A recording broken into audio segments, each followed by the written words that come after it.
Hi everyone. How's it going? Is that camera not in the right place? You can kind of get the microphone out of the way. Hi everyone. Am I coming through okay? Can you see me? Can you hear me? Welcome to Nations. Thanks for joining me tonight. Siri's going to keep going off. She thinks that I'm talking to her. I'm not, unfortunately. I might have a technology.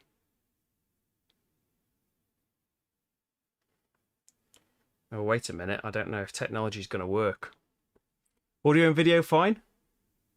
Great. I'm glad you can hear me. There is one little thing that I thought I had set up, but now doesn't want to work. We're going to be playing some Nations. Anyway, whether this thing works or not.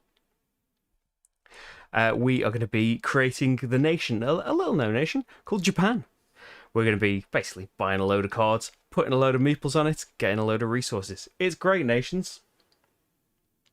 I love it. And I haven't played it solo for probably about 5 years. It's pretty much, it's just after, I think it's just gone 5 years since I did a playthrough for this. It's one of the first ones I ever did. So it will be good to get back. Can I turn? No, I don't think I can turn all of the things off. Well, that's a shame.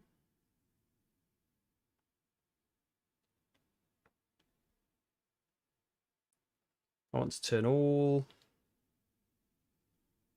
of the things off. I'm trying to connect my phone. I had a nice little thing for all of the resources, but it doesn't want to connect anymore. Marty Cam, he is... No, not here. We'll have to set up some kind of lights and stuff and get some long cables for the place that he's in. Let's see. Give it another go.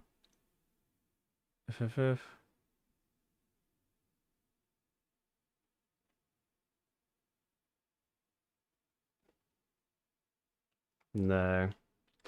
Okay, unfortunately, I had a nice little app already that you'd be able to see that would track all of my resources and stuff, so I wouldn't need to have all of the resources in front of me, and it would track my production and stuff. It's not meant to be though. I can still use it, but I had it on screen all nice, so you could see it all digitally. It was going to sit right here when it zoomed in on me. But yeah, I can still use it, but it's just not all jazzy and clear for everyone to see. Right, enough of that though. Let's get to some nations. So, I am Japan. This is going to be where our empire is built. This is the Dynasties expansion, by the way. A little expansion that added loads of new nations to be, including Japan. Anytime you see a D in the corner, it comes from the Dynasties expansion. Same as any of the cards. There we go. Silk Road up here in the cards comes from the Dynasties expansion. But there are going to be a couple of rounds, right, with each of the eras. There are 4 eras in the game. There'll be a couple of rounds. In a solo game, you see like 12 of those cards. So we're going to see another 12. That is just the Era 1 stack of cards. It came with loads anyway, and then the Dynasties expansion added loads more. Yeah. There's going to be a nice mix, though. So yes, we are going to be Japan tonight. I don't think I've played.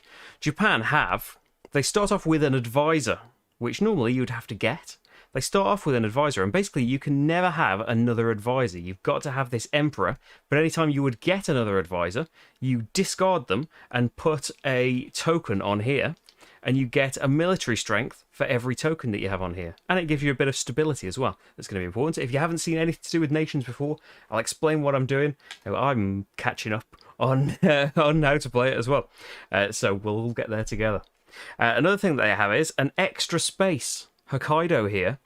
When we get new cards, new buildings and stuff, you have to place them over another one. Japan has an extra space for one. But something that happened in the Dynasties expansion, I keep saying as if it's a new thing. This expansion's been out like 5 years. But you can, at certain points in the game, go into turmoil and put these new Dynasty cards out, put one of the new ones out.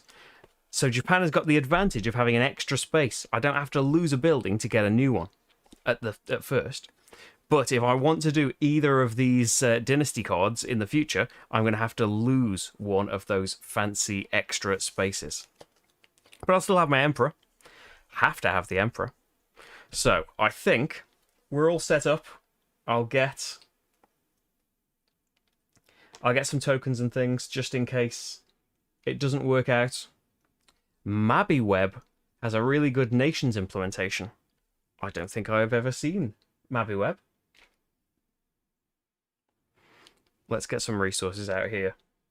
Maybe my phone will just track the production. It's nice to have something for it. There are some trackers that people have made on BGG, but I haven't managed to print them out for this. Am I seeing all of the... Oh, chat. There you go. Yes, please like and comment and subscribe to the channel if you're not subscribed. I'm impressed that you found it if you're not subscribed. But yes, follow on Twitch if you're watching on Twitch. If you're watching on Twitch as well and wonder who the people are that I keep speaking to, because there's probably not as many people on Twitch. Well, almost definitely. Yeah, I'm on YouTube as well. Dual streaming. So that's kind of my starting thing. I don't really produce anything yet, but I'm going to be placing meeples on these buildings and getting them to activate.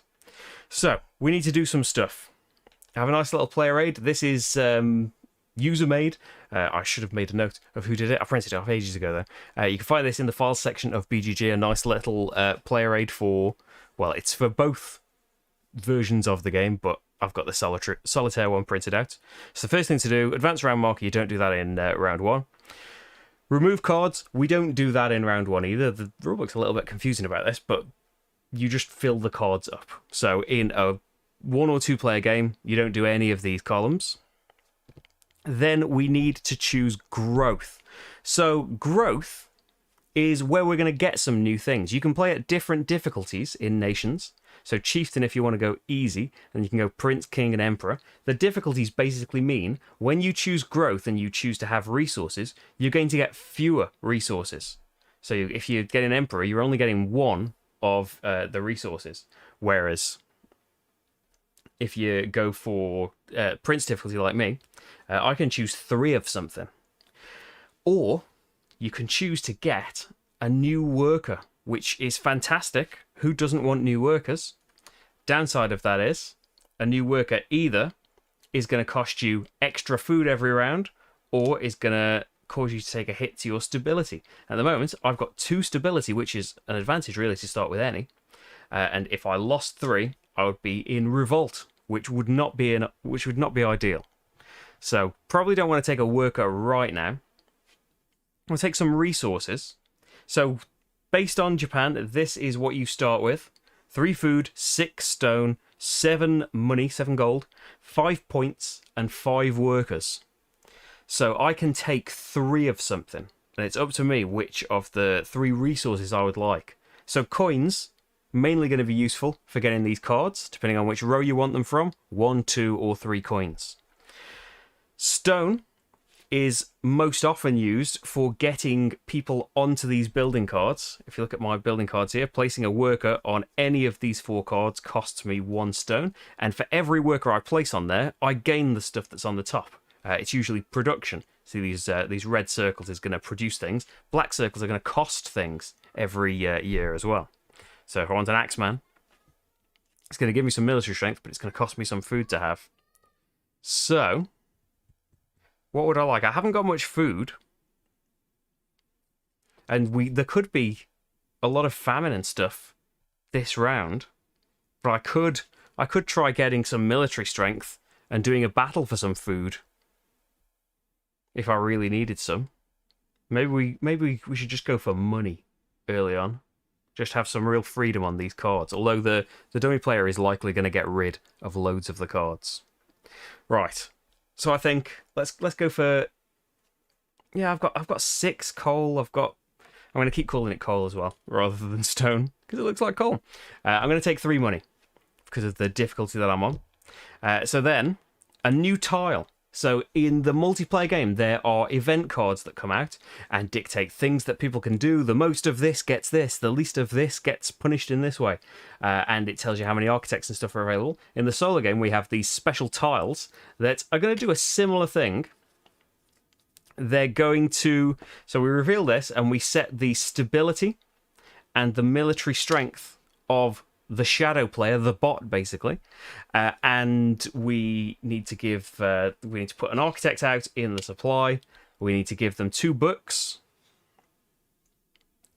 Then refill the architects. I did that already. And there's going to be famine at the end of this. It's ore. I don't think it's ore. It's definitely stone. It looks like ore, you mean? I just think coal. But yeah, we all disagree on stone. So there's going to be famine at the end of the round, 1 food to pay, which isn't bad, really. And then there are a couple of things that happen if the shadow player rolls a 5 or a 6. So, that's it now. The shadow player is not first in turn order for the first round, but may well be in the future. So now we go into the action phase. Here are the things that I can do on my turn.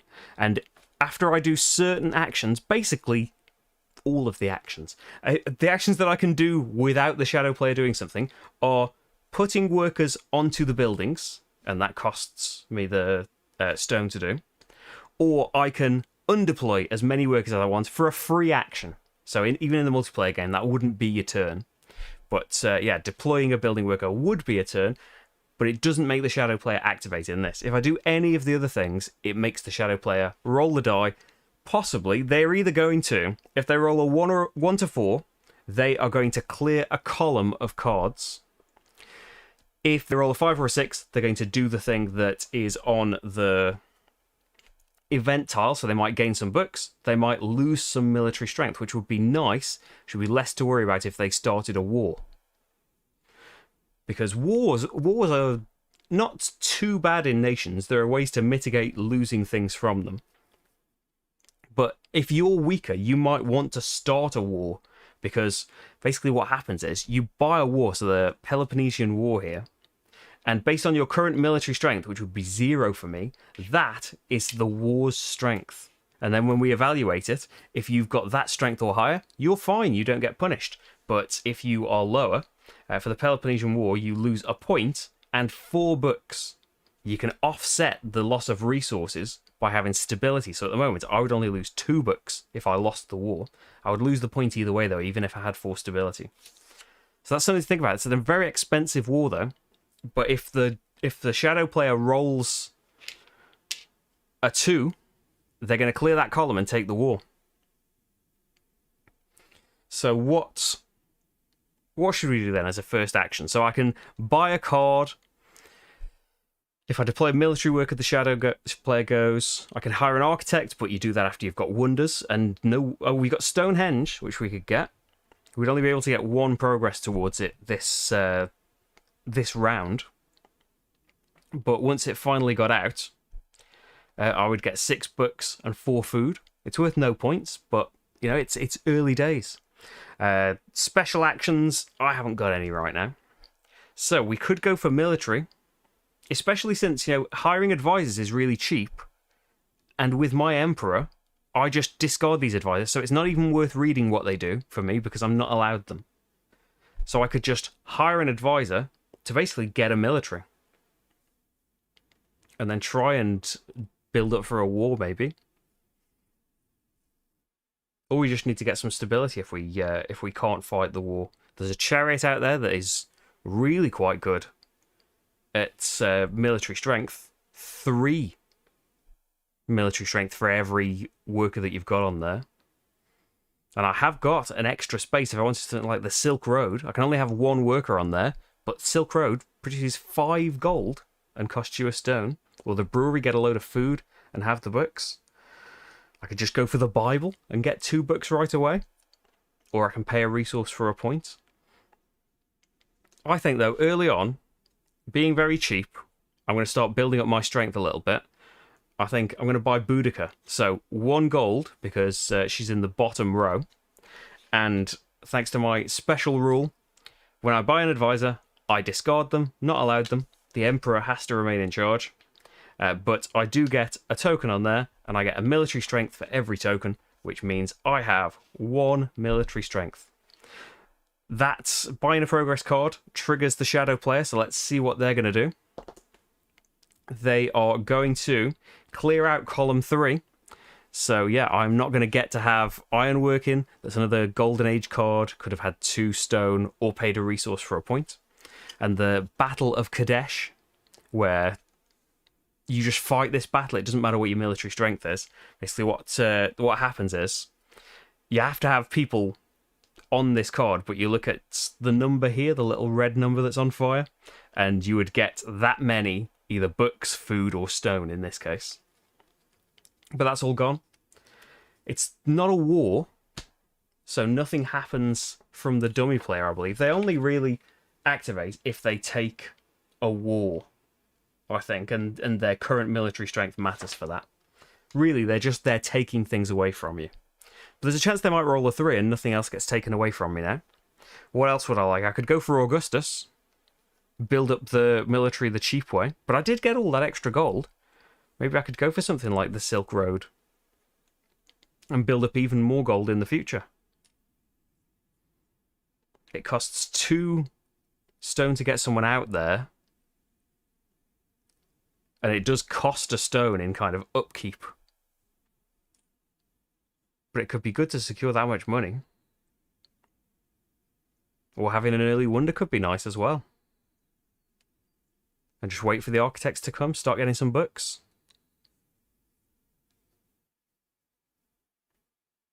Because I do want more books than the shadow player. Maybe I'll do that first. I think out of the things that are out there, it would be good to have, or just the Bible is just 2 books, and I don't have to spend anything. Now let's go for Stonehenge. Stonehenge is under construction, and the shadow player is going to go and roll something. 6. And 6 means they gain 2 books. Oh, 5 is the one that I want, where they lose some military strength. So they didn't clear any cards out. Maybe then, staying with the cheap tactic, let's go for a Golden Age. So this is just have it and discard it. Have 2 books or lose a resource for a point. I think I would like to... Yeah, I would like to get some books and try and catch up a little bit. So 1 money to get 2 books. Puts me on 3. So I don't... My temple produces some if I get some workers on there. And I could get a brewery that would help me out. But let's see what the shadow player's doing. 2? Oh, that's a column, isn't it? Oh dear. So, they've started a war at military strength 6. So we put the war marker on the 6 there, so that unless I work my way up to 6 strength, I'm in trouble. So I don't want to lose all those books either. Maybe I should have bought the war. It was so expensive though. So I could just get, Augustus and put a couple of axemen out, and that would put me up to 6. So I'd like the brewery as well. As a way of earning some books, earning a load of food in one go. I do have the rice fields, that's quite easy getting food. 3 for every worker there. I think sticking with cheap, I'm going to go for Augustus. So another advisor.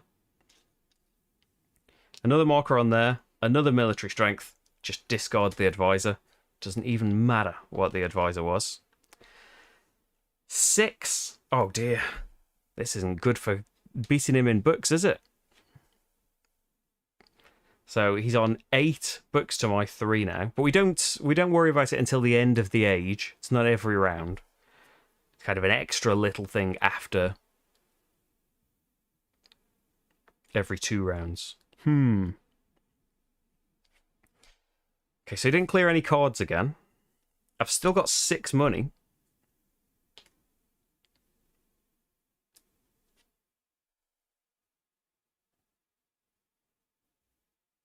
What if we grabbed the Silk Road? Which made it really easy to earn money. Well, the brewery does give you loads of food, and maybe I could take another person if I'm producing loads of food. But I've got the rice fields to produce food. I want it to be greedy and get books. I'm going to go for that Silk Road. 3 money right there for the Silk Road. That's going to hurt my ore production as well, isn't it? Oh, maybe not a great idea. We'll see, though. Shadow player with a 5 is losing a military strength, but that doesn't matter. They've already started the war, and like I'm pretty sure they're not affected basically by anything. No. They buy the cheapest war, the strength of the war. Yeah, they don't care now. They've started the war and they've got nothing to be punished with. So, I've only got 3 money left. I could still get the brewery.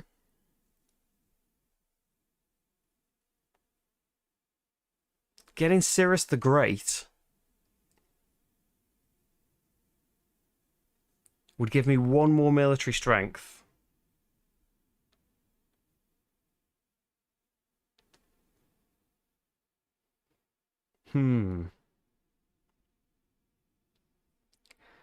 How would I go about generating a stone for the upkeep? So on my starting cards here, I do have a quarry. So I haven't done any of it yet, in case I overwrote things. So what you can do as an action is pop a worker on one of your buildings or military units. If you deploy a military worker, that triggers the shadow player. But all of these don't. So I could do this now. Now I've got kind of an idea of what I'm going to have here. So the cost is, in the corner here, it would cost me a stone to do that. But I need to do it, or I'm going to produce nothing. So my production now is going to be, I'll make a note of this on my little app so I remember what my actual production is going to be.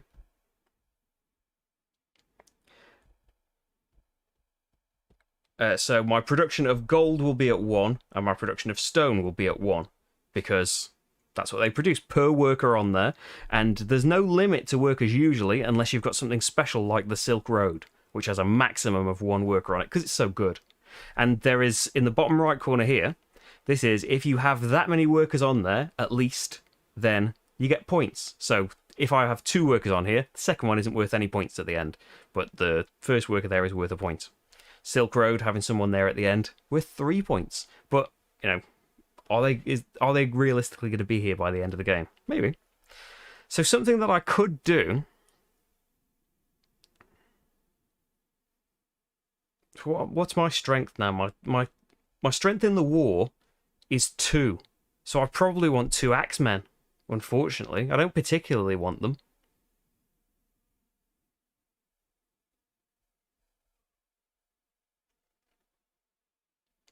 So I'd just like to not lose any books. Should maybe have just gone for the expensive route and bought that war. So I could put 2... Now, I'm definitely not going to buy anything, because as soon as you put an axeman out, that's it. Someone has to go on the Silk Road, right?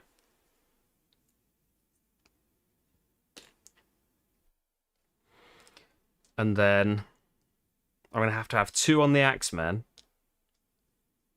And then 1 on the rice fields to make up for the food that I'm losing, and then I could maybe get another worker next time. But I'm probably going to want to have stone as my growth phase rather than getting a new person, because I'm not really producing any stone and I'm spending it all now. There can be other ways of getting stuff. There might be battles to be won and stuff. But maybe that's how I'm going to have it. So I could still buy, say, the brewery. But I don't think that's going to help me out any. Yeah, let's put that on there for another stone. I'll save my money. And then I put 1 out on here. That triggers the shadow player. 5, which means they lose a military again. Doesn't matter though. Oh, I need to put mine up to 4. And then I'm going to put my last worker on here. I should have no stone, right? Shadow player goes again. 4. Which means they clear off this column in case I was going to buy anything. And that, I could still buy Cyrus the Great. I think having the money is going to be better, and he's going to be cheaper next time. He's going to slide down. Oh no, he's going to get removed. Only the ones on row 3 stay. It is a permanent thing, and we don't know how many advisors are coming out. It's just that I'm producing 6 money. It's just not a lot if I'm going to take the income as ore. No, I won't spend the money. We'll hold off on that. Right then, so the resolution phase. We need to do the production. So at the moment it's easy. Oh, my military should be 6. At the moment it's easy because I produce 1 stone minus 1 stone. I produce nothing. In terms of gold, I produce 6, which is quite nice. And then producing food is 3 minus 1. It's 2. I've lost my food stores. I thought I was going to be using the app. And books, I don't produce any, unfortunately. The player order is done in terms of military strength. So the shadow player losing strength has meant that I'll keep first player. And then war, if your military is less than the war, you lose a point and some books. My military is not lower than the war, so I don't lose anything. So I was successful in the Peloponnesian War, or successful in avoiding it. Then stability, I would lose a point if I had less points than the shadow player, but I have more, so I gain a point, right? Just double check I'm getting that right. Yep, 1 point if more stability, minus 1 point otherwise. So that's decent, just from my starting stability. And then famine, pay the indicated food, which in this tile is just the 1. And it's not the end of the age. So we just go on to B. Round B of antiquity. Hi, Craig. I'm doing all right, thanks. We're making a nice little start as Japan. I love nations as well. It's been too long. Hi, Peter. And I mean, it's been a couple of years since we last played a multiplayer game, at least. So the round marker's moved. Progress cards, remove cards on rows 1 and 2. Anything left in row 3 moves down to row 1, and then we refill the empty slots. So we are going to see I'm food +1, not +2.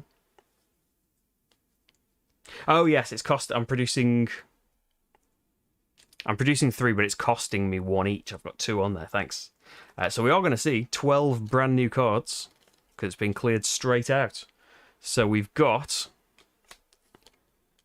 a new war, a nice cheap advisor. We've got some colonies now, so you need at least this military strength to be able to buy this card, and you can have 2 colonies at a time, and they provide the production that you can see, 2 books or 2 coins. And we've got a new... Oh, I spent all of my stone. I've just thought I've got Stonehenge. Yeah, I should have taken that golden age right at the beginning that gave me some stone. I've got Stonehenge, and the cost for an advisor, the cost for an architect is a stone. Oh well. Hopefully we'll work it out, because there's wonders I might prefer that have come out now. But it's done now. So, refill the empty slots. Growth. I do have 9 money. So I kind of feel like I've got 9 money and no stone. Now, if I leave those workers on there, I don't have to pay any stone. I do have the military to get both of those colonies if I want them.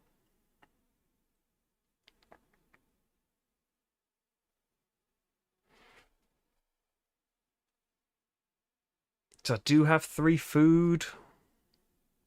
So I could get an extra worker, but I think no, I'm going to take stone because I don't have any. and don't produce any at the moment.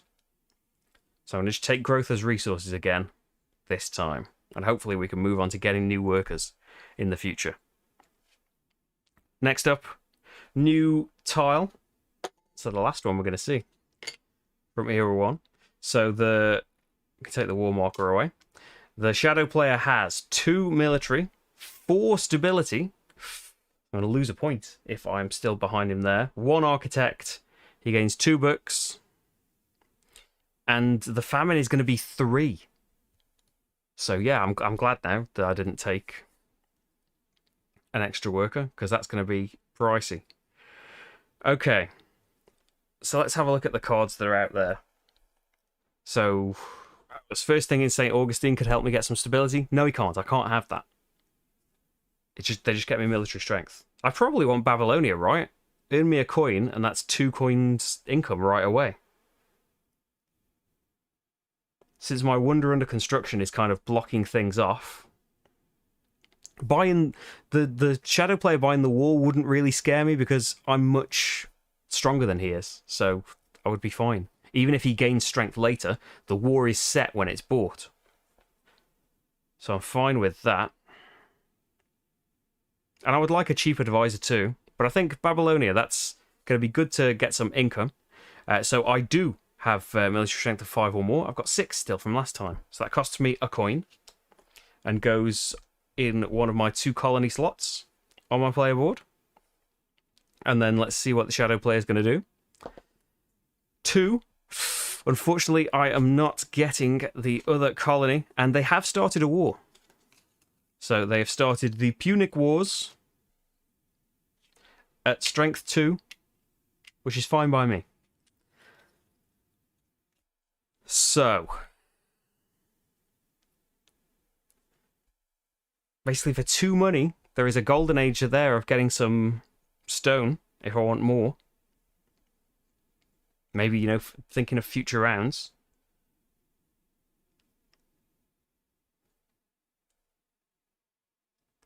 Can't get another war, right? I'm pretty sure, like, it wouldn't really help me getting a war, other than to prevent the shadow player starting one. So I'm not really bothered about that. I think thinking the expensive things are wonders that I've kind of blocked myself off from. I think maybe get St. Augustine and then get an architect. Yeah, St. Augustine for 1 coin.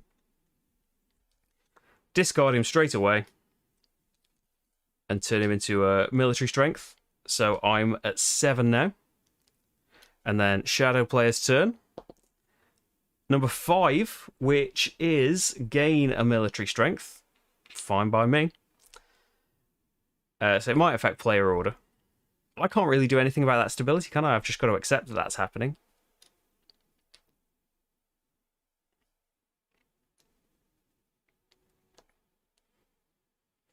Now, I can't... I don't think I can even choose to lose a wonder, right? I can, and lose any architects on it. So I could just replace it. So I'm thinking something that could potentially help with my stability situation. It's a big gamble, but the... Oh dear, pronunciations of things. Oh, look how wonky the wonky boards have gone. The Antikythera mechanism. Draw the next age cards until you see the first golden age wonder or building and play it. Discard everything else. Or you can pay a resource for a point. So it could be an early Era 2 wonder. It could be an early building card that might get me some stability. Or it could just be a golden age. It's just, it's expensive to find out. But I have got money. Let's have a gamble. I'm going to buy it. So draw next age cards until we see the first golden age wonder or building. So let's have a look from the Era 2 deck. And we are discarding all of this stuff, so not colonies. We were going to see some great colonies and battles. So it's not much stability, but it's an option to get some stability. So they're discarded, and we're not going to see them. But I have got a mint to play, which is all right, really, isn't it? So I've got no one on the temple that I'm losing, but that is my way of earning books gone. So I'm definitely going to be behind on books. So I'm just not going to earn points from being behind on books. I'm not going to lose them.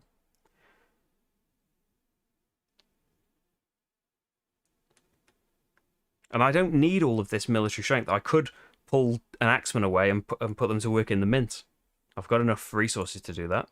But we need to do a shadow player roll.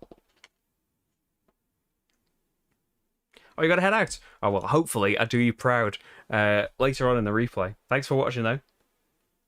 Food 1 plus 2. Oh, I did all of that. I thought I'd messed up food again. 6. Okay, 6. They oh, brilliant, brilliant, brilliant. Which kind of wastes my time because they lose 2 stability. But it means that's good because I'm only going to gain 1 stability, so I'll be in the lead. Brilliant.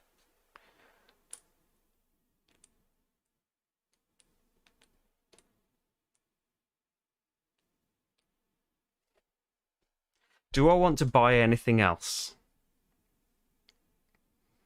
I could get rid of Stonehenge. I was hoping to get it out, wasn't I? And then I still wouldn't have been caught up on books, but that is a big jump. I think, yeah, I'm going to buy an architect. So it's going to be 1 stone to buy the only architect in the supply. Goes in one of the 3 architect spaces. It does mean if I discard this later, I lose architects on it. So I don't know if I should have already given up on this. But we're going for it. We're building Stonehenge. Shadow player is going to do number 1. So that's that narrows my options down a bit. And then I think the last thing I want to do stone-wise,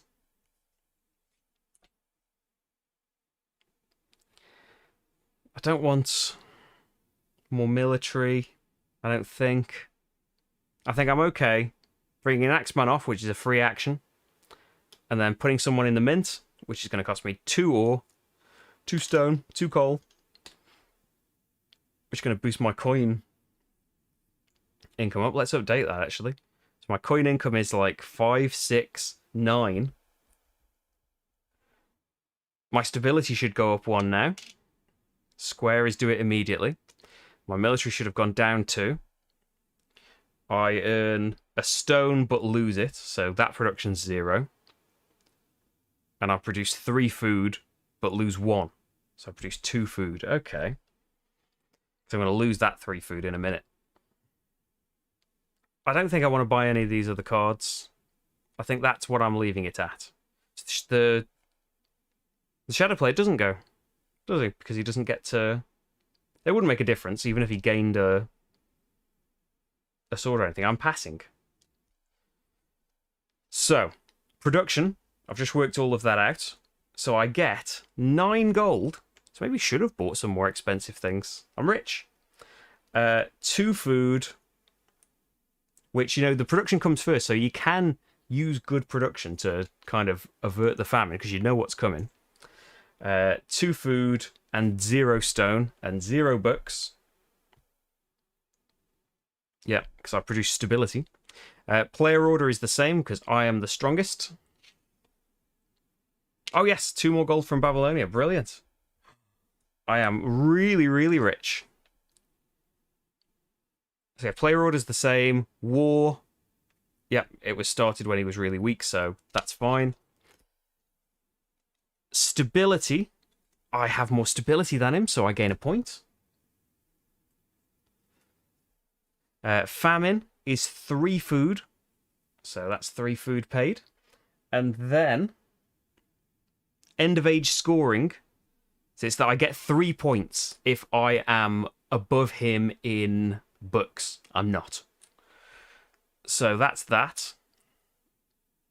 That's the end of age scoring there. And we move on to medieval times. We need to get rid of row 1 and 2 cards. The Hanging Gardens stay. And remember to draw from the right deck. So, we have some gunpowder. Nice cheap advisor. First Crusade. Saharan trade. You need 15 strength, though, to get that. Wow. Bit of a leap. I don't know that we're getting that. Could try and get some books. Hire an architect from the supply and pay up to 2 less. It's a bit pricey, but I am rich. After passing, when passed over, get 2 books. Well, in solo, that practically means nothing, right? Hi, Matt. I agree. Nations is amazing. So, growth time. Do I want to gain a worker? I am quite stable, but I want to be to keep earning some points. If I get a new worker and things are that bad, there aren't really great buildings out there. So I probably want to put the guild hall instead of the quarry so I can produce myself some stone. I probably want to buy the gunpowder to get some stone in the first place.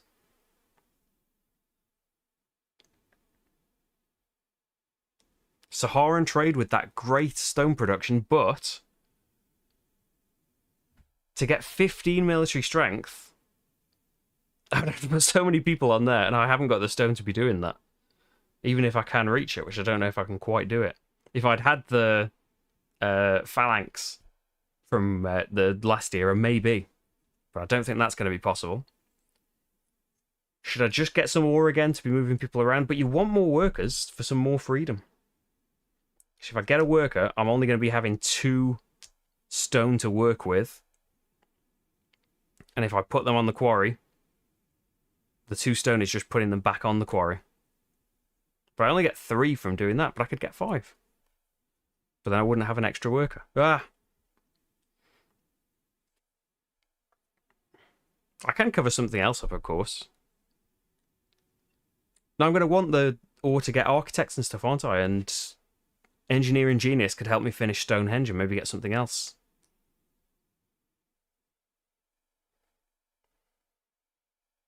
Go with all one last time, and then I promise I'm going to start growing my population. I feel like I'm stalling on that. But I have got a way of producing stability now, so people could come off some things and onto there. Right. That's growth. And then the new solo tile is going to be 15 military strength. We're going to be losing wars. 1 stability. So I could probably have afforded to lose that stability. 1 architect. 1 book. 2 famine. Okay. So I want to get out of this ore trap I've got myself in. I'm going to buy this guild hall first. Even though I want the engineering genius as well and the gunpowder and stuff, I'm going to place it on top of the quarry, which means everyone in the quarry gets kicked out. Shadow player. 6 means... Oh no, they gain 3 books. Okay. And then... Checking, yeah, you underplay the workers. He hasn't got rid of any cards, though. So what's my next priority? It's expensive, but engineering genius. I get a free architect, and then I can complete Stonehenge. I don't have to throw it away. And I would like gunpowder as well. Just a money for 2 stone. But I'm going to go with engineering genius. So I need 7 change. Hire an architect from the supply. Pay up to 2 less, which means he's free. So that's my turn. Shadow player. 4. Yeah, that's fine. I don't care about either of those things. He's bought a war. Oh, I do care about wars. Because he's bought... I should have bought the war. But then he would have cleared my engineering genius away. But yeah, maybe going to suffer for that.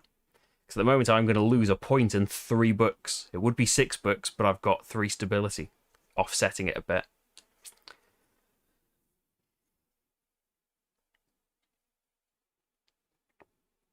Okay, then, so let's go advisor. as if that's going to make a difference to my military strength. Advisor, 1 coin. Pop another marker on here. That's another military strength. Shadow player, 5, which means he's going to lose 2 military strength. A bit late. Now, we're both going to lose the war. Then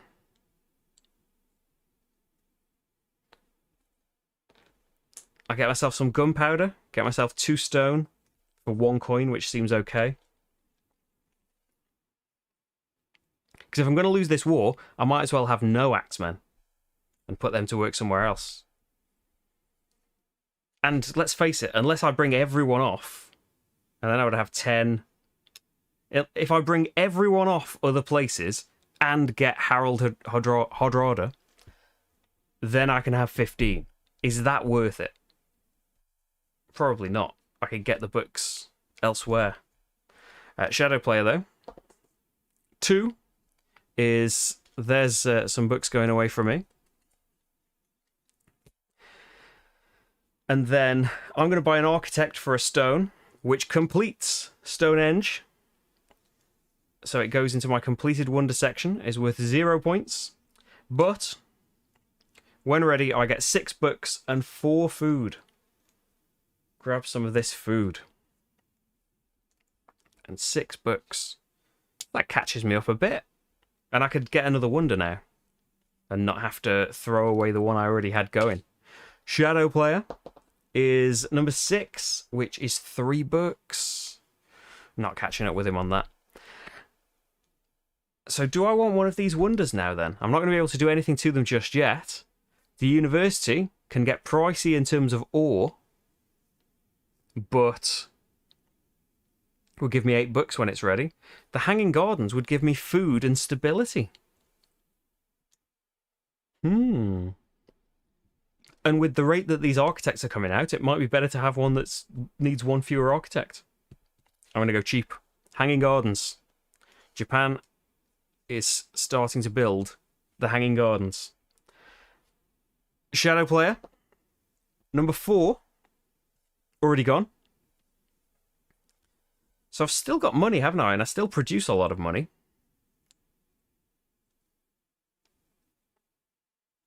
I could get someone instability, more instability to offset that book loss.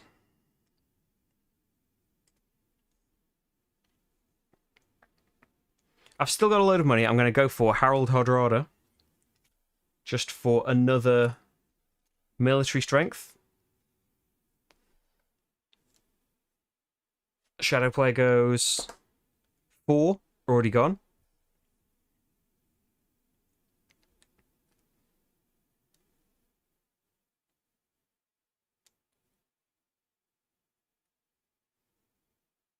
I suppose if I did get to 15 military strength, I could get Saharan trade, which is 4 stone income. But then I wouldn't be getting all of my money. No, I think that's a terrible idea. So I'm going to bring the Axeman off. I'm going to put someone in the guild hall for 2 stone. Do I want to keep them everywhere else? I think so. There's only 2 famine this turn, so they don't necessarily need to be in the rice fields. A new worker could go in the rice fields.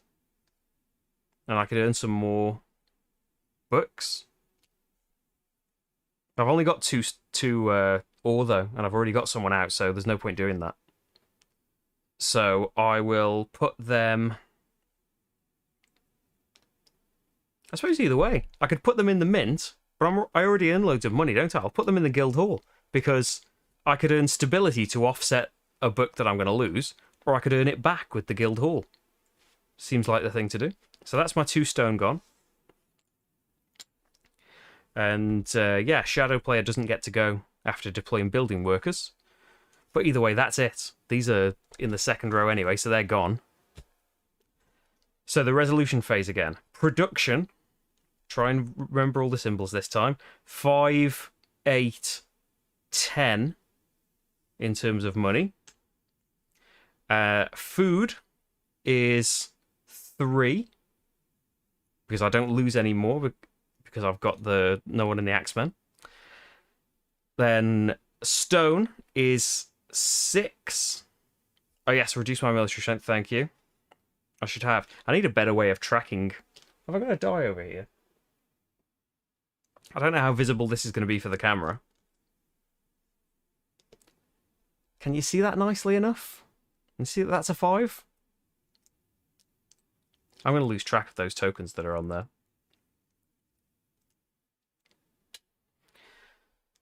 Yeah, all my military strength comes from the tokens on my Emperor. So where were we? Stone. I produce 6. Silk Road costs me 1. I get 5. Books. I produce 2. 1, 2. Then player order is military strength. Shadow player goes first. Then war. I lose a point. And 6 minus 3 books. I lose 3 books. Then stability is more than the shadow players, so I gain that point back. And it's then famine is 2 food, but I've got 7 food here. I think it's time to get another person. So that's that. New round. Medieval B. 12 new cards. I've got a castle. Oh, great for stability.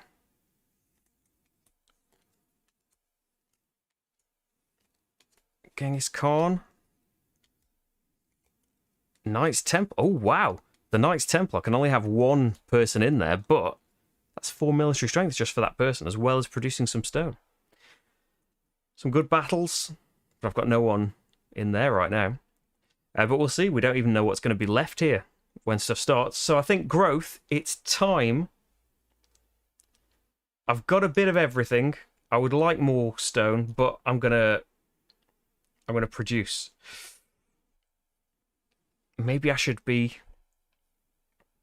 costing myself stability. No, I think I'm gonna get a person that's gonna cost me some food. So my food production is going to be 3 less. And I don't get any resources. I've chosen to take a person. New tile is going to be 3 military strength. That's more like it. 3 military strength. The first crusade is no more. 2 stability. 1 architect. 4 books on the other hand. Never catching up to this. 5 famine. Okay. Well, that's okay. I've got 7 food, and the production offsets the cost right now. So that's not too bad. That could be worse. But he's going to be gaining military strength and stability if he rolls a 6. And he's going first. A 5, that's 3 strength. 1, 2, 3. Do I want to buy this war? I don't really.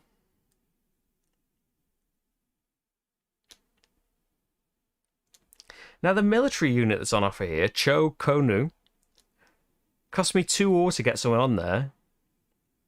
That's 5 military strength per person, and the upkeep is coins, which I'm great at producing.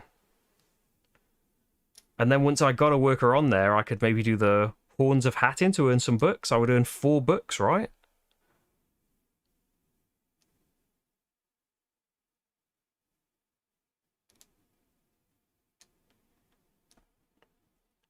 Or you just write off military strength.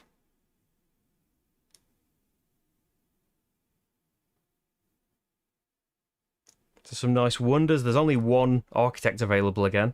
There's nothing else I can do about that. Castle would be great for stability, but what do I get rid of? And I can look at, I can go into turmoil, lose 2 stability for the round. I can do that to gain 2 money as well, if I want to. But, when I buy a Golden Age, I get, if I gain books, I get 4 extra books.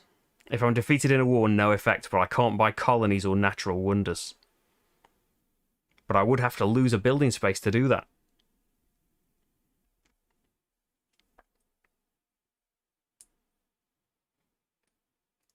It's just you can't be sure of what's coming out. But if I do that and a war is started, I'm pretty safe. Let's do it. 2 money. And I have a spare worker. 2 money. Shadow player. Just replacing my other unit. 6 is gain 2 stability. So that's something to worry about. I do have 5 ore. So 2 there. Put in something that gains me 3 stability and an ore rather than a load of gold. But I want to put someone on the new military unit, which is 2 stone. Then the shadow player gets to go. 5, which is gain 3 strength. But now I can do this battle. Yeah, you have to have at least 1 deployed military worker. Receive an amount of books or food or stone equal to your raid value. So yeah, I'm going to buy that for 1. Oh, so this could let me do some good rearranging here. Do I want 4 books? I want the books if I'm going to race for that. I want the ore if I'm going to be buying a new building and moving people about. There are no other battles to buy.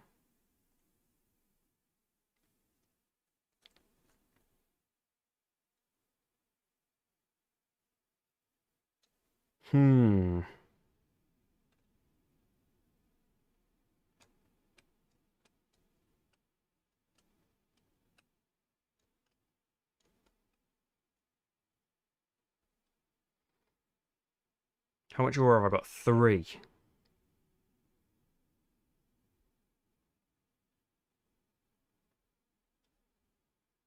So I could move 1 person around. And I could get some more ore. I'm going to go for books. I'm going to go for it. So 4 books. 1, 2, 3, 4. Still miles behind, but maybe I'll turn around. So that was buying something. Shadow player goes. 1. Okay, well, we're not buying the castle, so I think we're going to go for the mosque. 2 money, 2 stability instead of 3 and 1. You don't have to do that.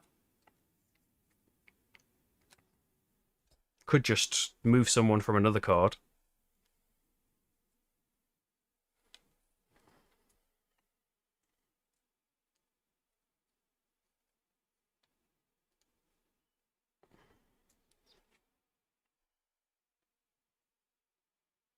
So I still get 2 books from there.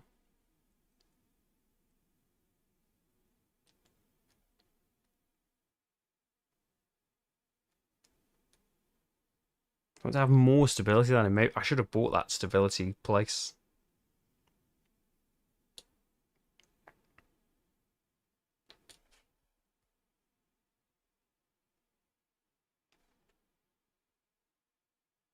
I'm going to go for... What do you reckon? What should I be doing? Genghis Khan is just 1 gold.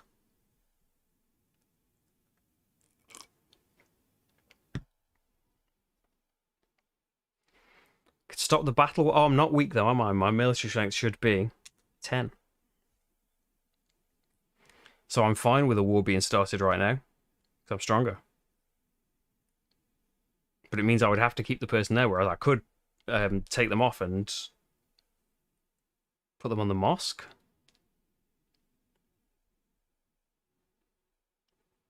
But I would have to be able to get the spectacles to have the ore to do that. Let's give it a go. Go for the mosque. That's 2 coins. And I'm going to cover up the mint, which means he comes off and I lose a stability. Shadow player, don't roll a 4. 6. 2 stability. Oh, no.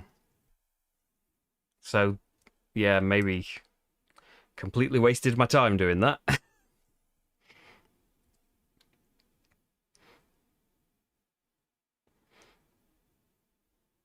I think I'm going to pay 1 to get Genghis Khan, which is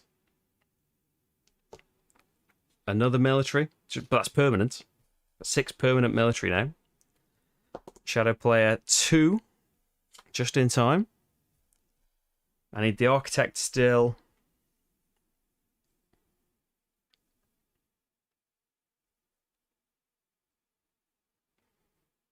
Well, let's buy the spectacles for 2 ore. Shadow 4 is already gone. Do I want the Quran? 2 gold. Yes. 2 gold for 2 books. Catch up a little bit. Shadow player 5 is 3 strength, which isn't terrible. So I definitely want someone in the mosque, because that's giving me 2 stability.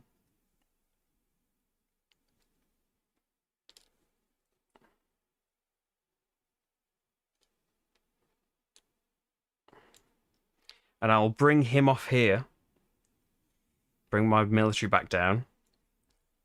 And put someone else on the mosque. But then if they don't start a war, because I'm not doing anything else, that's fine. Because none of these things trigger the shadow player. But do I still lose the point for tying with him for stability? Yes. But I've only got 1 more ore. I can't do anything about that. So I should use that ore in the Hanging Gardens to buy the available architect. There we go. So shouldn't have done all of that work on stability then. Do I want them somewhere else? If I'm going to lose the point anyway.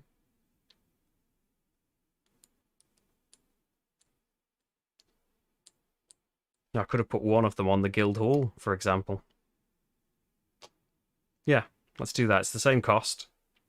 Since I lose the point for being behind anyway. But I could probably afford to take a stability hit to get another worker next time. So, production. Money, 2, 7, 9. Food, 3, -3, nothing. Stone, 9, 8. Which is a lot better. 3, 6, 8. And then books is 3. 1, 2, 3. Caught up a little bit. Still way behind, and it's the end of the era. Then player order. Shadow player stays first. Gained loads of strength. Then stability. I lose a point because he's ahead. Famine. 5 food. So I've got 2 left. And then end of age scoring. I do not have more books, so I don't gain 3 points. And that is it for Era 2. We're halfway. So time to see some Era 3 progress cards. We've got the War of Cyprus, War, Courthouse, Parliament, New Wonders. Oh, look at that. That needs to replace my Silk Road for sure. More coins, no downside. Virginia, 21 military strength. I need to get someone back in the military as well so I can do the Siege of Rhodes and get some stuff. But I've only got 11 money this time. Can't just be throwing it around all the time. Very expensive. Okay then. So, that's that growth. Now, if I take another person, does that guarantee that I'm going to be behind in stability? But I'll be able to produce more things. I might have to just produce food, because nothing's coming out to help us get food. We'll see. I get someone that costs me 3 stability right now, which I'm questioning that decision. I could get the courthouse for 3 more stability and replace something else. Maybe even like Silk Road or the military. Let's see. Yes, I took a person as growth and then a new tile. Make sure it's from Era 3. Okay, so the shadow player is at strength 17. Stability's only 3, though. 1 architect available. They get 1 book. Famine is only 2, which I can already afford. So that's not too bad. They might take an architect. So if they don't roll a 5 now, they roll a 2, which is taking my... Oh, dear. Taking my lovely battle away. And also, the War of Cyprus here has started. Potentially losing 7 stone. And it's happening at strength 17. With me down here at 6. Okay.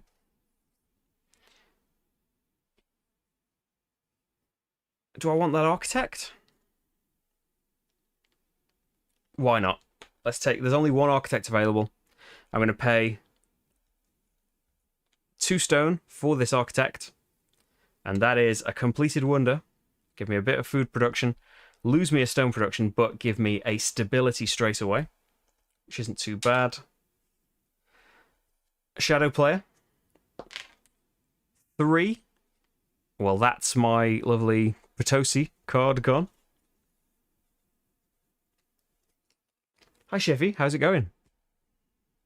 We're trying to bring Japan into the Renaissance, but the shadow player's buying everything.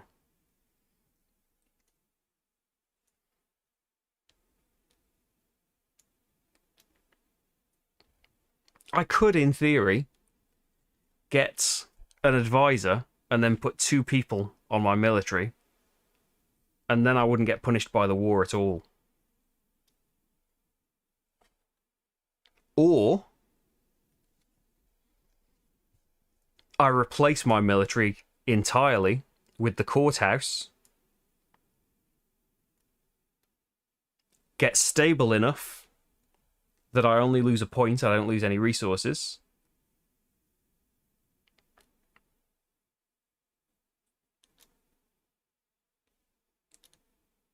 And try and earn books and get ahead of the shadow player there. So I've had no better way of earning, and maybe I can take more people then. I can take more workers because I'll have stability to lose. The risk with that is, what if loads of battles come out next round and no new way of getting military? I have gotten myself stuck then, and that's just tough.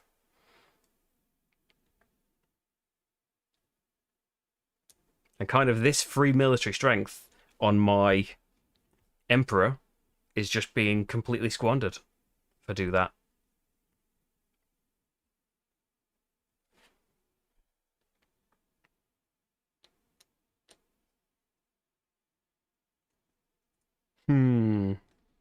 See, other stuff that's out there, I can get a new wonder now. This is expensive. 10 ore altogether here. Crack Day Chevalier? Is 6 military strength, just permanently there. Or Machu Picchu. 6 money, and it's quite cheap. It is 3 advisors, 3 architects, and hardly any have come out the entire game.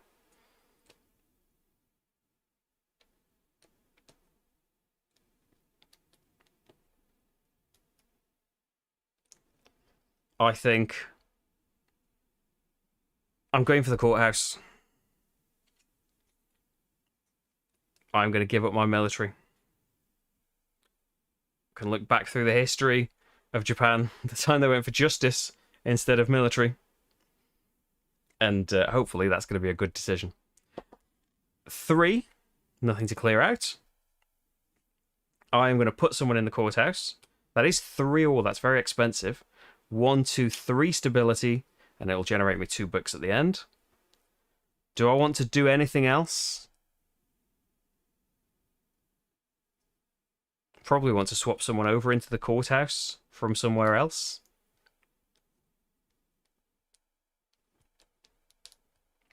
I've got 10 money.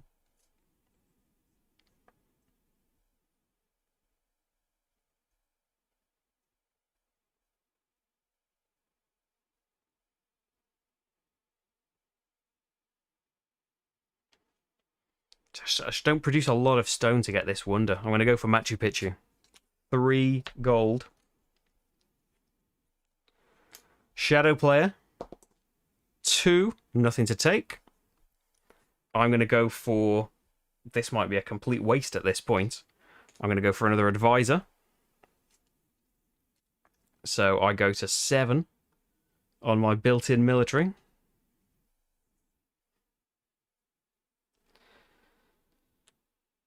Shadow play goes. So I just bought a card. 4, nothing to take. Getting luckier. I could still take Parliament. Get loads of stability instead of stone, but I can't. I haven't got the ore to make that up. So, do I want to move someone off something and onto the courthouse? I don't want to produce less of any of this stuff. So I don't think I do.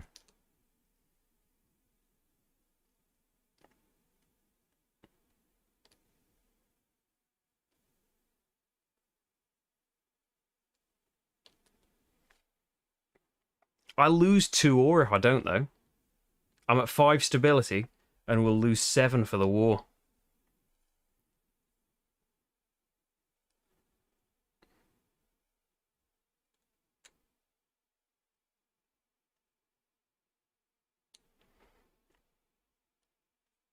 So surely it's worth bringing someone off. Can't bring someone off the rice fields. I need that food. It's the only food income.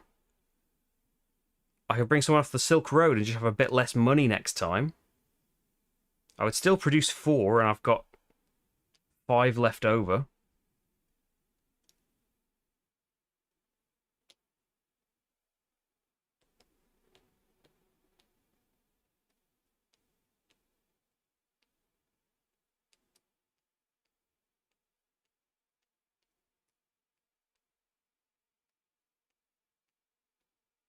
And that would earn me an extra stone as well, wouldn't it?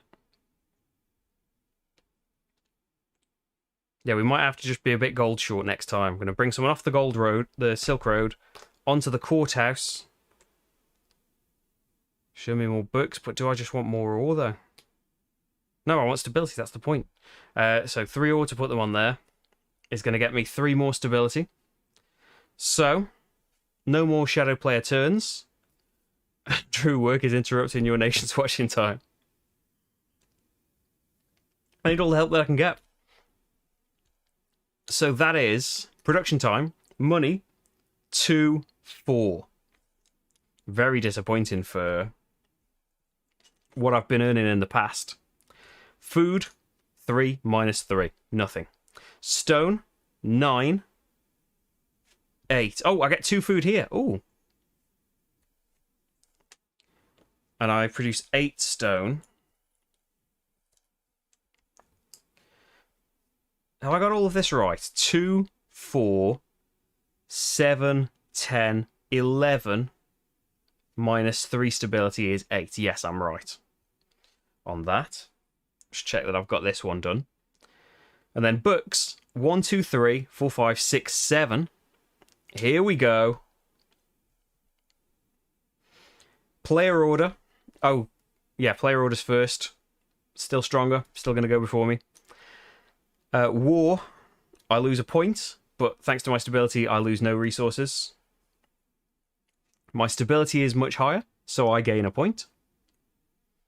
Just swapping that point backwards and forwards. And then famine is 2 food. And I've got 4, so that's quite alright. And then... So the war's done with. That's it, isn't it? It's not the end of the age. We're into Renaissance B. We need to get rid of Parliament. SOS Parliament. Bring this down. Ursund Dews. Brazil only needs 14 strength. Oh, but I got rid of my military. The redcoats here, though. 7 strength per worker on there. Any extra way of getting Architect. The natural wonders are great because they don't require architects. They just require you to take turns. So I could dump Machu Picchu, but it did cost me a lot of money. Okay, I've done this. Growth. Do I want another worker? I think I need to. I might just need to put them on food, but yes. 3 stability lost. Getting another worker. New tile. We're still in 3, aren't we? So they have 2 military strength this time. 7 stability. That's scary. 2 architects. Ooh. 6 books. 7 famine there's going to be. Oh, no.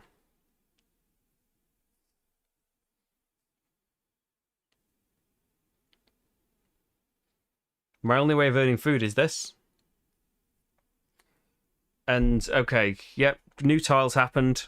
Shadow player is going first, and don't even look at that red coat. It's gone. There's a samurai. Similar stats. Just costs gold instead of food.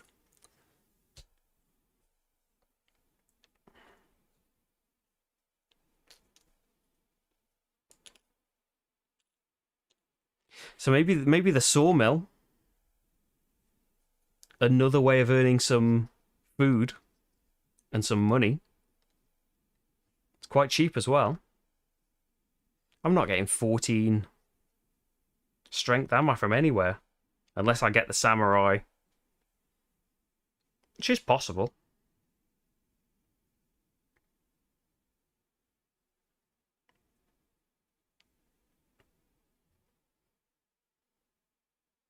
Could get the samurai, get Brazil for the ore production, and then overwrite the samurai with the sawmill. That is 3 turns that I've got to hope the shadow player doesn't take things away from me. And one of them's a very expensive card. Let's go for it. Samurai. Then shadow player. Watch him roll a 2 right away. 3, nothing to take. Oh no, it's even more turns. Samurai, that's 3 ore. Military worker, he gets to go. 6 means he loses 3 stability. Are things going right? I have 14 military strength. For 1 coin, let's have Brazil. Roll 5 is gain 5 military.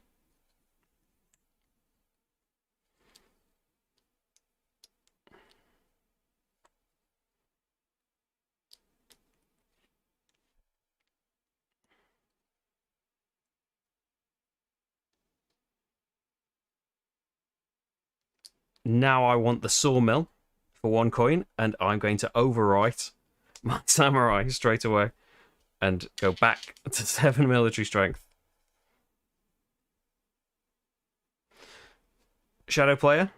I want these architects now, but the shadow player has no way of getting rid of architects. He's gotten rid of my only advisor possibility, which is a shame. But it could be worse. I don't care about having these things now. So, hire an architect. The first one is free here, but then shadow player gets a go. 5 is gain 5 military. So if he gets the war, it could be bad. Hire another architect, but this one costs me 2 ore. 3, nothing to take, which I think that's it. I don't want these tiles on my player board. I definitely want someone working in the sawmill. This isn't going to produce me enough food, though, is it?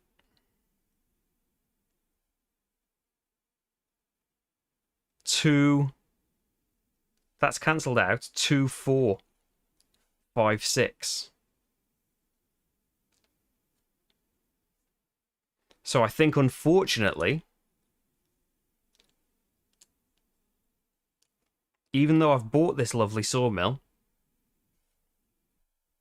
if you're unable to pay resources, you lose a point and pay with books. So I'm better off paying the one ore and putting them in the rice fields, so then I will have enough food, right? 3, 4, 5, 6, 7. No, 3. Oh, I'll have enough anyway, won't I? That cancels that out. And then I have 2, 4, 6. No, I need to go there, so I'll have 7. I'm sure that's right. Okay. So, production. Money. Still bad. When Machu Picchu comes out, it's going to be great. But there's only going to be one more era for that. I feel like I've done badly. 2, 4 money. Food. 3, 6, 8, minus 3. So 5. Which is just enough to pay off the famine. Stone is 9. 9, 13, 12. So that's picked up a bit. And books is 2, 4, 5, 6, 7. So I'm going to be in front on books this time. Then player order. Yep, military strength went back down. Shadow player stays in front. War. He didn't start one for a change. Stability. My stability is better. So I get a point. Famine is 7 food. Luckily, I've got exactly that. And then end of age scoring. I am in front on books, so I get 3 points. Okay. And so we are into industrial. Era 4, round A. So the progress cards get rid of a potential war. The theatre's still up for grabs. 2, 3, 4. What have we got? Lots of wars. The Statue of Liberty. Some advisors. Libya, if you can get 30 military strength, but a machine gunner to help you get there. Yeah, we're really in the modern age now. So progress cards, growth.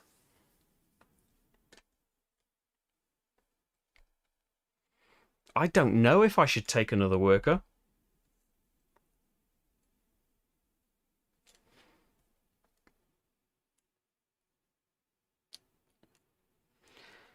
How does Statue of Liberty work solo? Oh yeah, 2 points if most workers. I'm not sure, really. Nations, Statue of Liberty, solo. Has someone asked? Wait a minute.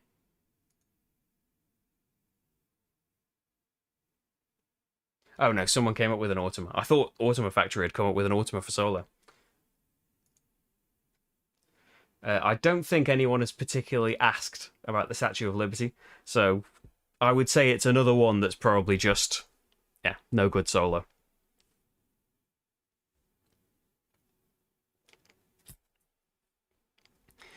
So, what do I want my growth to be then?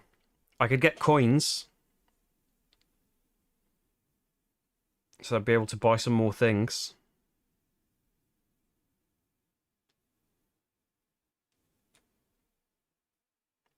Because my production of everything's rubbish. But if famine is big, I just might have to be behind on stability a bit. I'm going to get a person for stability again.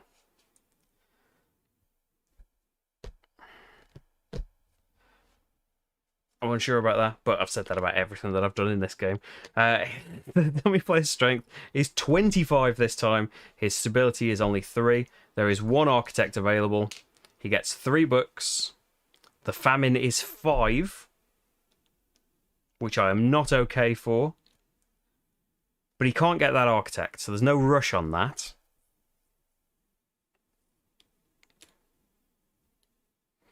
Okay, so... Oh, Shadow Player goes first. 1. So, sorry, Marie Curie is gone.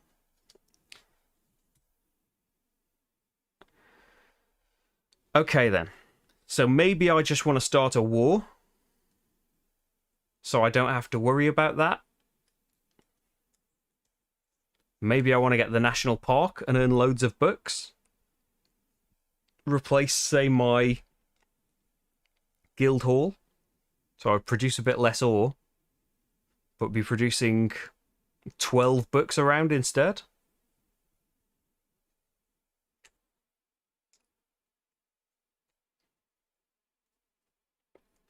It would just cost 12 of my 13 ore to get them on there, though.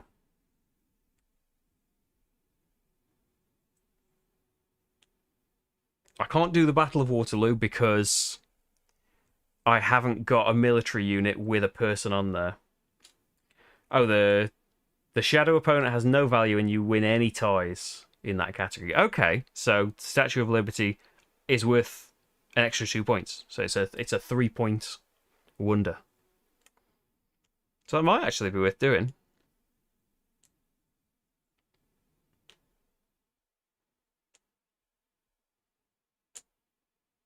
If I get Machu Picchu first, maybe I should do the architect first. Let's do architect. It's a free architect, and Machu Picchu is built, and that's 6 gold income. Shadow player is going to do a 6, which is 2 stability, which might hurt me being able to get in front. And then I think I'm going to go for the Statue of Liberty and hope that 2 architects come out next round. You gotta hope. Shadow player, I'm feeling like I should have bought one of these wars. 4, too late. And there goes the military opportunity with it. The Crimean War, lose 10 coins. So that's what's happening with a military strength of 25. So absolutely no chance that I'm going to be able to fight that militarily. Libya and the Battle of Waterloo are completely off the table now. I could still buy that national park, though, and be earning some books.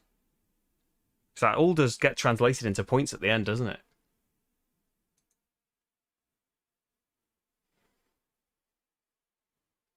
It's a 1/10 of a point for every resource, basically, including books.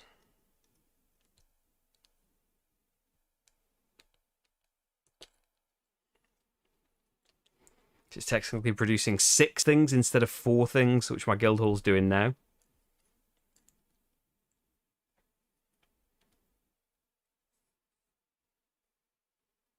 But no one's on the sawmill. So I need to produce 5 food. I've got none in the bank. They're cancelled out. 3, 4, 5. There's 3 ore. They're working in the sawmill. And are potentially worth 2 points.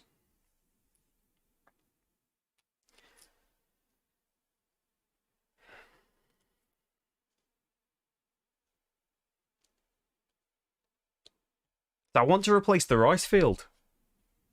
It's my basic starting thing, but I haven't got a better way of producing food. Oh no, I do produce that 2 food already, don't I? So maybe I don't want to do that.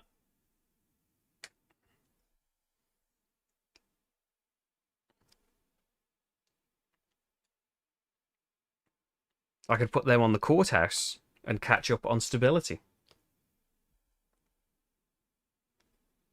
But I need to be in front if I want the points. That's not a turn still.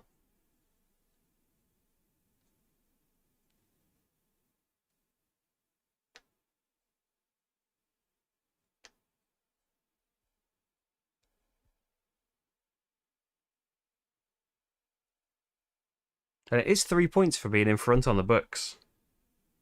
Which I better do something, because otherwise I'm just... I don't need to earn those coins anymore. I'm going to buy the national park. If I can ever pick it up.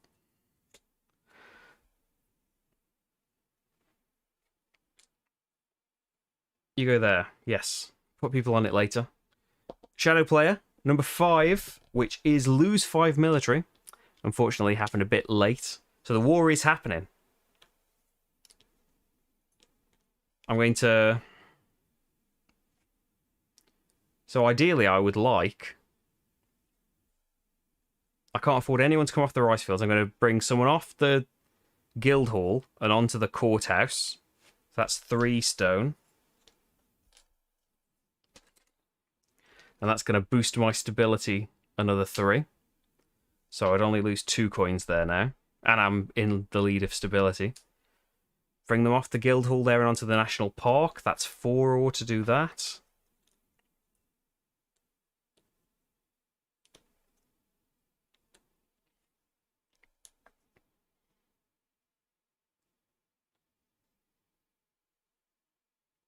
And then another one off the guild hall and onto the national park. Maybe I should have covered up the guild hall. That's going to be my last ore. I'm still going to produce some. But it's kind of nice. It's the first 2 workers on here are worth 2 points each, which is decent. So that's another reason to get rid of the rice fields. Only 1 worker is worth 1 point on there. So I could buy Florence Nightingale, but what's the point in getting 1 more military now when he's getting like 20 odd military? I don't think there's any point. All that's really left in the display is military-wise, and I've gone a different way. Maybe it's I should go into turmoil. It seems a bit late for that though as well. But if defeated, no effect. May not buy colonies or natural wonders. Well, I'm probably not going to do that anymore. It would stop me losing a point and 2 gold. But I do lose one of those spaces.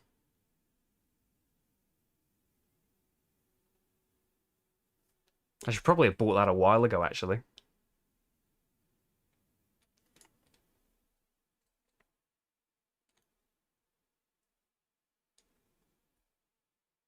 Yeah, I'm gonna...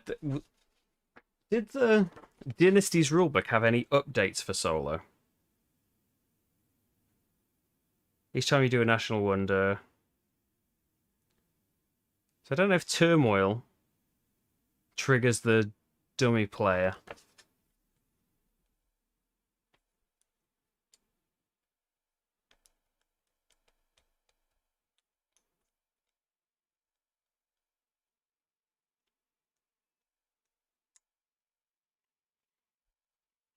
I'm going to go into turmoil. I lose 2 stability. But I'm going to play Edo period. If defeated, no effect. There we go. It doesn't say in the Dynasties rulebook that the dummy player goes. It specifically says every time you explore a neutral wonder.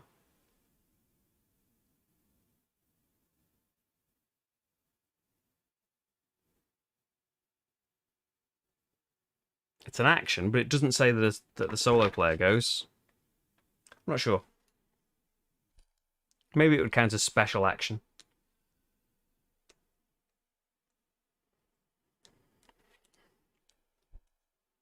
So I'm gonna... That's it. I don't want any of these war cards. So production is going to be 2, 8, 10 money. Food, 6, 8, 5, which is the famine cost, right? Then stone, 4, 8, 7. And books, 8, 12, 16 books. Come on now. 47. Wow. Okay. And there we go. So player order. Shadow player definitely stays first. War. What is it good for? Well, no effect, as the lyrics go for sure, right? Stability. I have more stability. I gain a point. Then famine is exactly 5 food, so I spend them. And it's not the end of the age yet. We have a final round to go. So we've got, unfortunately, I would like to have gone to get rid of these as cheap cards. I don't want them. Unless we suddenly go into military, I suppose. So what have we got? And here we go. Here's the Dreadnought to convince me to do just that. Benjamin Disraeli. Uncle Tom's Cabin. All. Remove buildings with a deployment cost of 1 stone. Oh, so if anyone's got like any of their original buildings or like era 1 buildings out, or spend 4 resources for a point. Could be worth it because it's usually 10 resources for a point. Fill the progress board and gain 2 coins for that power grid there. Oh, I think, weren't they promo cards? There's like a board game themed promo pack, maybe, that I've got in here. I can't quite remember. So, that's that done. Growth. I haven't got that much ore. But I need to replace the rice fields with that penal colony.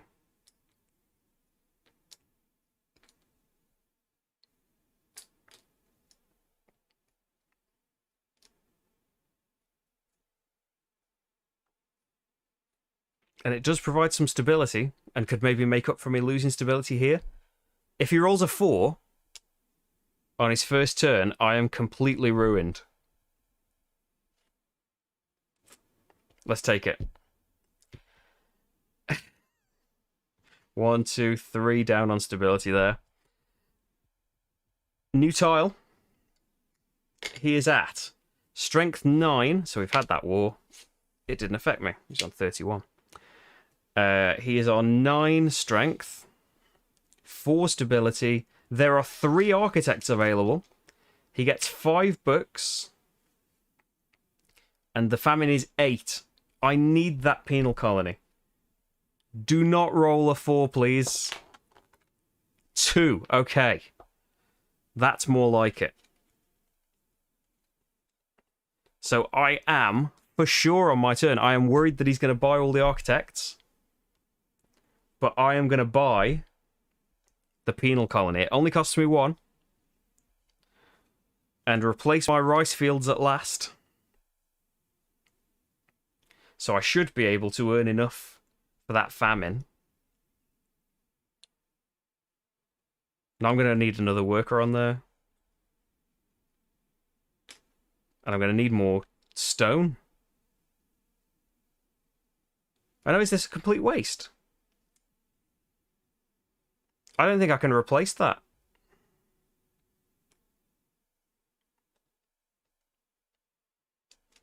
I've only got 7 ore. Oh, I don't need this turmoil anymore, so I should have 2 extra stability. Because of the ore cost, I'm only going to be able to get 1 person on here.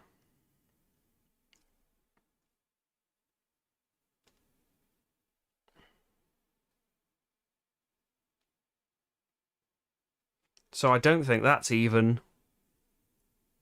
something to think about.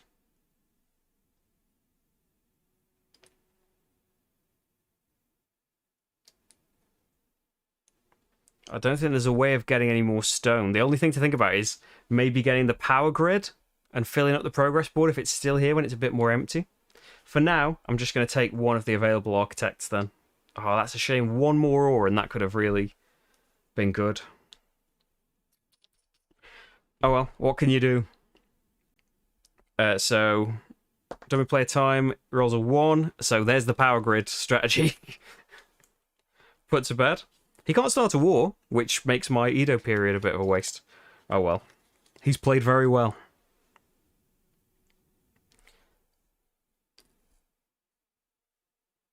Oh, the thing to do...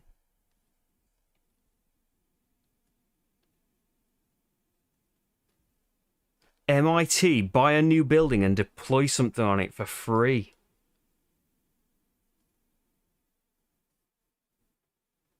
That would have been the way to do it. But I didn't. I'm going to pay 2 for another architect.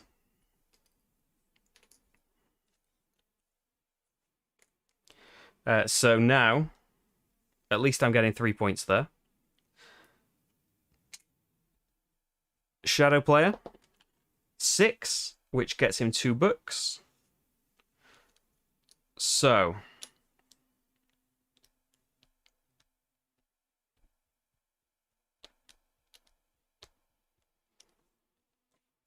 I've got 5 ore.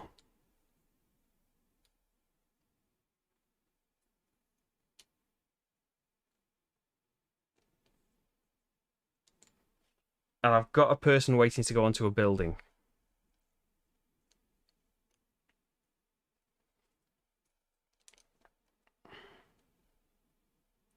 So the only thing I can really do now, right, is just put them...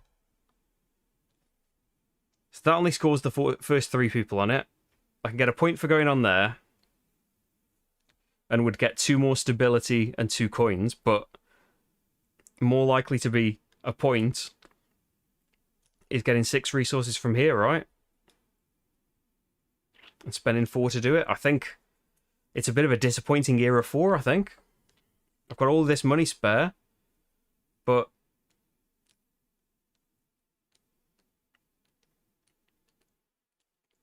yeah, I just don't think there's anything really to be done.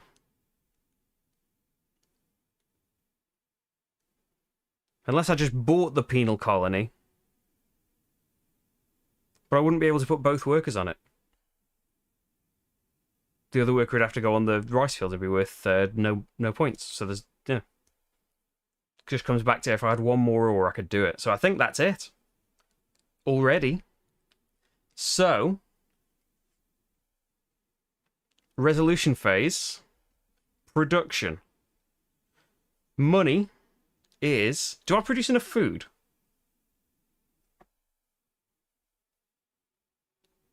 I don't produce enough food, do I?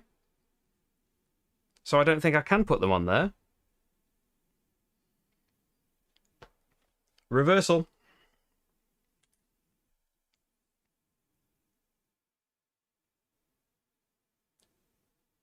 What do I lose? A point and 3 books. I don't want that, do I? It's better to just earn the... I earn 6, 8 food. Minus 3, 5 food.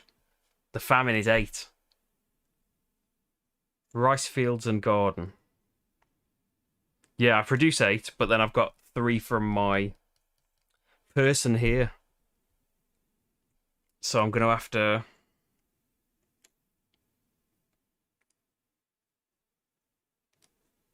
It's 1 more point then, so I will have another turn. Have I had my gold already? Did I take that 10 gold? So I might as well pay 1. Like I'll pay 1 ore to put them on the rice fields. Not worth any points, but I need the food. I will pay 1 for the penal colony.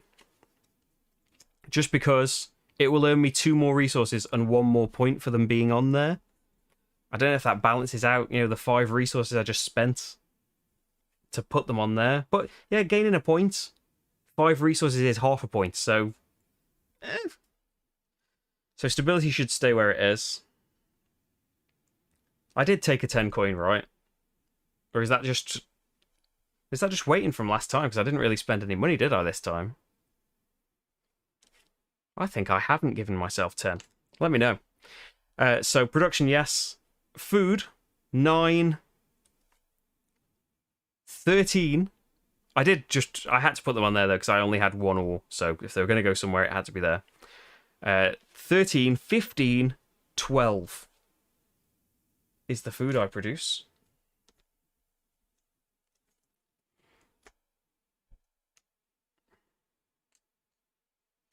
Then ore is 2, 4, 8, 7. Then books is 2, 4, 6, 8, 12, 16.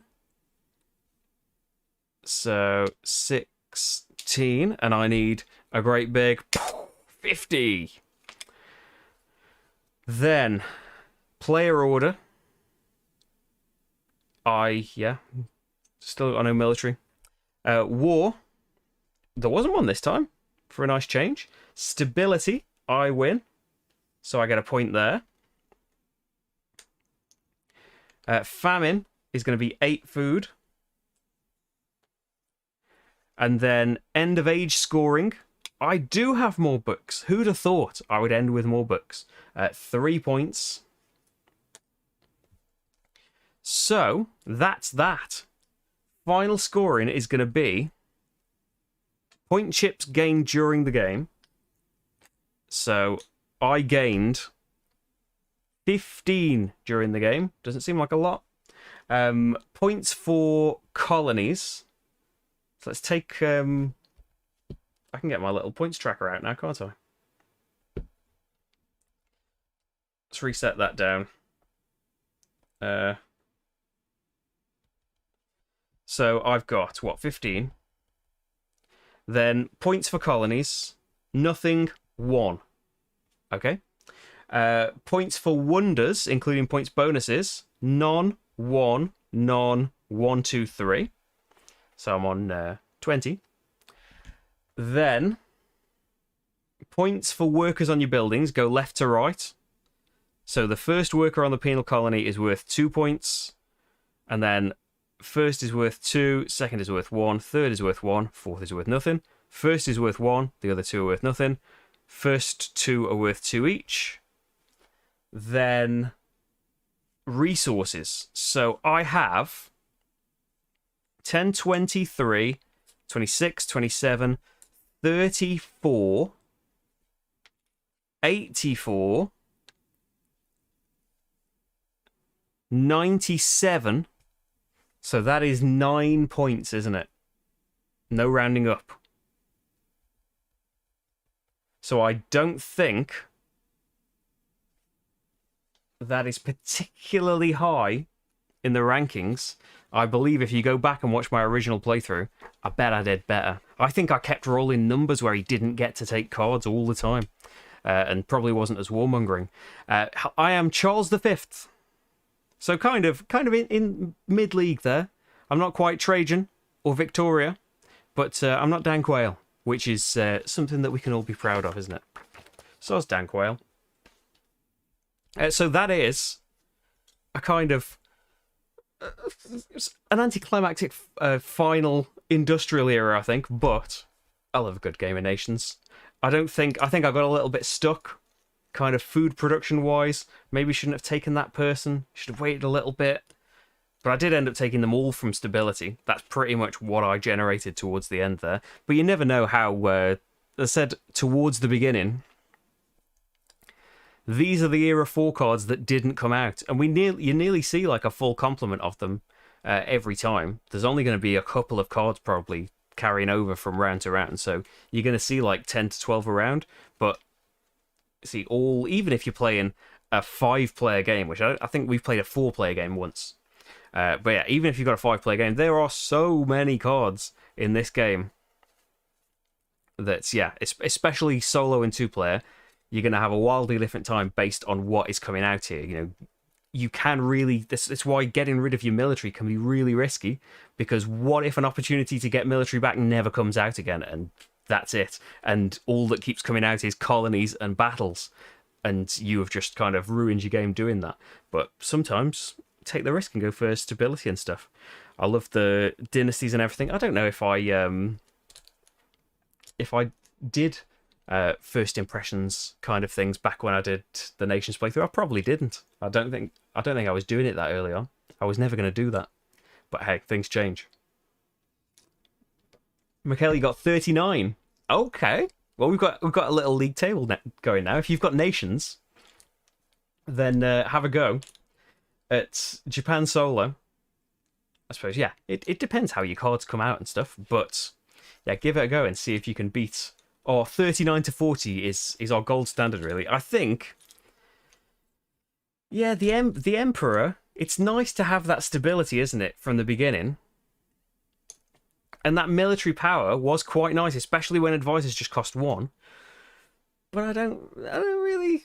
I would have preferred the abilities of advisors, I think, in the end. It's nice just having that permanent military, but when the dummy player is getting like 25...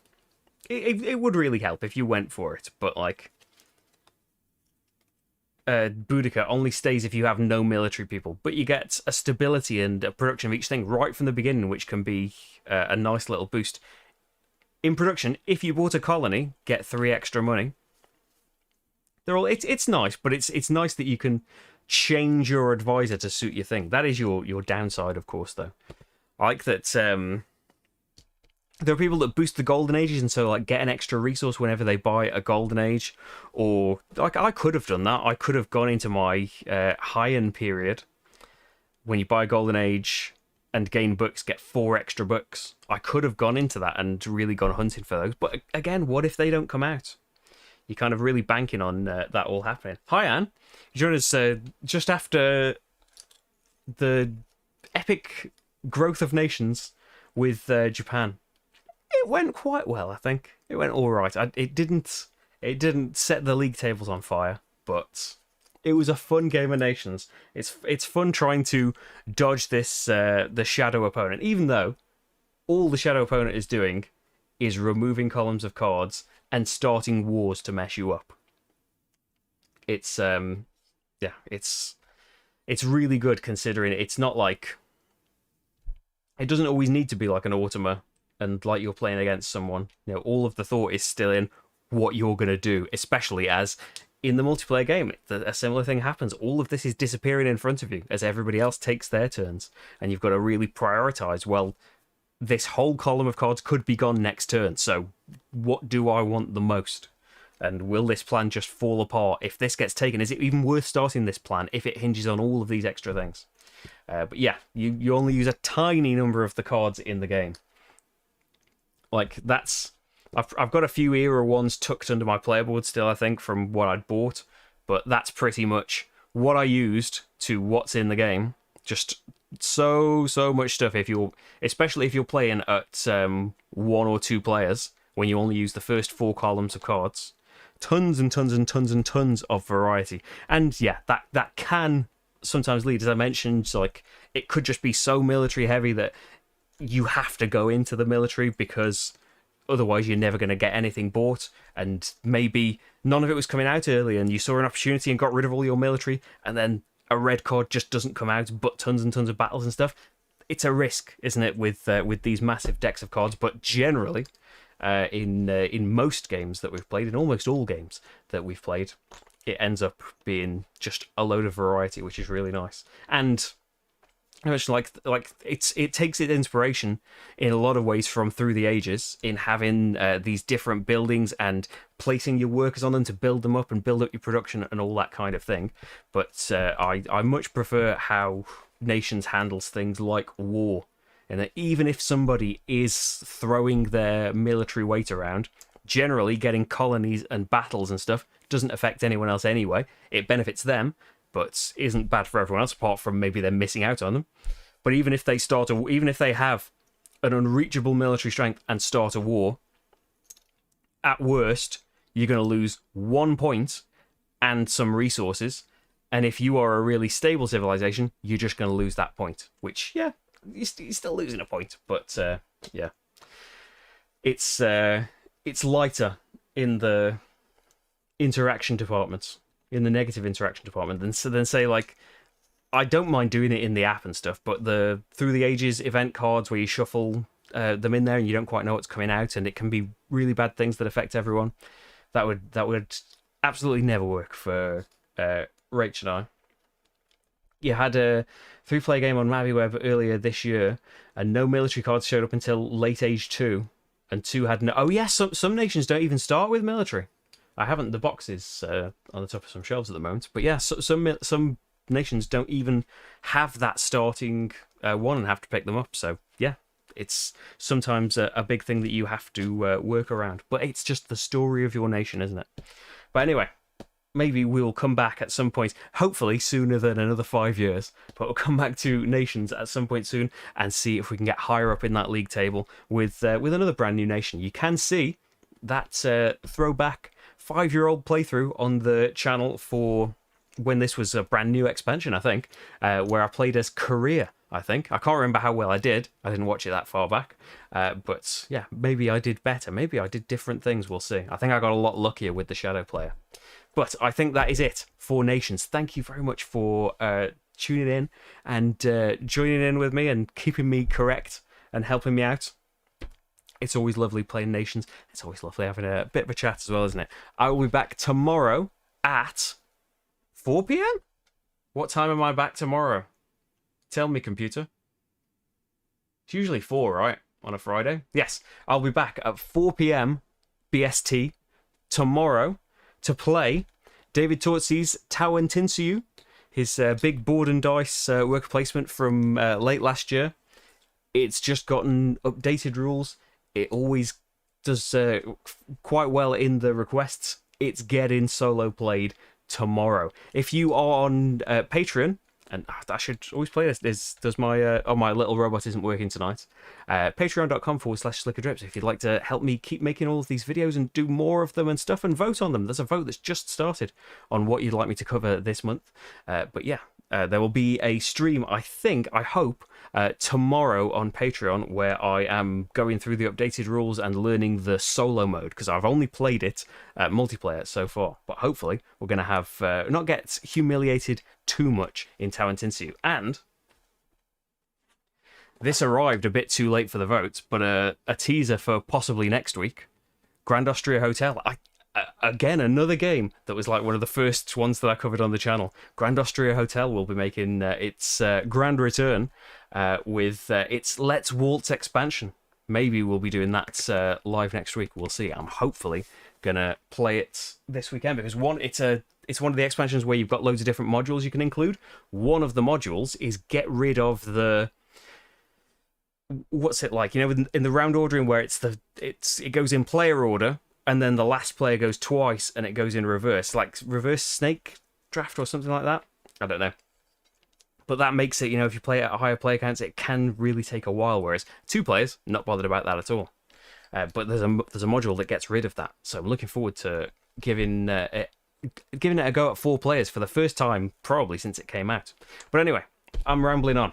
Thank you very much for being here. I hope you can join me for my hopeful triumph tomorrow at Tawantinsuyu. That's at 4 p.m. BST. If not, I will be back on Saturday with Lines of Lydia, pre-recorded playthrough, and I'll be back on Monday to tell you all about the stuff that will be coming up next week on the channel. Grand Austria Hotel at the very least, I am sure, in some form or another. There's loads of new solo modes for it. Brilliant. Thank you very much for being here, though. I am going to go now and get out of this boiling hot room. Thank you very much for watching, everyone. Bye-bye.